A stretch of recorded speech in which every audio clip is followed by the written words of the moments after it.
বাংলাদেশ কি 2030 সালে বিশ্বকাপ খেলতে পারবে? এই প্রশ্ন এখন অনেকের মনে। বাস্তবতা হলো পথটা মোটেও সহজ নয়।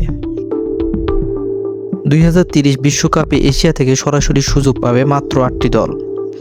তাছাড়া প্লে অফের মাধ্যমে আরও একটি সম্ভাব্য সুযোগ থাকবে। তো জাপান, দক্ষিণ কোরিয়া, ইরান, সৌদি আরব, অস্ট্রেলিয়া, কাতার, উজবেকিস্তানের মতো শক্তিশালী দলগুলোর সঙ্গে লড়াই করে জায়গা করে নেওয়া বাংলাদেশের জন্য বড় চ্যালেঞ্জ। তবে আশার খবর আছে।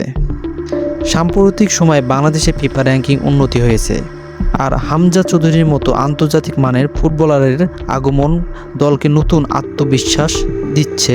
শক্তিশালী দলের বিপক্ষে লড়াই করার মানসিকতা তৈরি হয়েছে। তবে শুধু একজন খেলোয়াড় দিয়ে বিশ্বকাপ যাওয়া সম্ভব নয়। বাংলাদেশের দরকার শক্তিশালী ঘরোয়া লীগ, ভালো যুব উন্নয়ন কর্মসূচি, জেলা পর্যায়ে ফুটবল একাডেমি এবং দীর্ঘমেয়াদী পরিকল্পনা। জাপান বা দক্ষিণ কোরিয়াও একদিন বিশ্বমানের দল হয়ে ওঠেনি। বছরের পর বছর পরিকল্পনা, বিনিয়োগ এবং সঠিক কাঠামো গড়ে তোলার ফলে আজ তারা দক্ষিণ এশিয়ার সেরা দলগুলোর একটি। তাই 2030 বিশ্বকাপে বাংলাদেশ খেলার সম্ভাবনা এখনও কঠিন হলেও অসম্ভব নয়।